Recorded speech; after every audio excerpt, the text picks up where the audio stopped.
सरदार,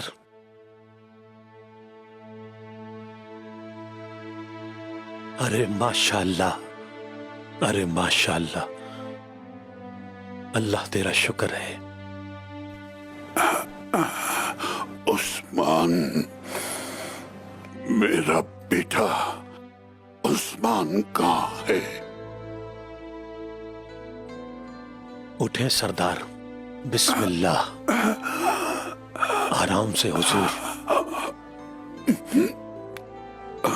माशाअल्लाह सरदार, सरदार मैं सबको बताता हूं कि आप ठीक हो गए हैं। ठहरो अब्दुर्रहमान,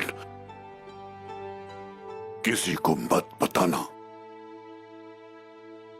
अगर कोई पूछे तो बताना नहीं कि मैं उठ गया हूं। मैं देखना चाहता हूं कि मेरी गैर मौजूदगी में क्या हो रहा है।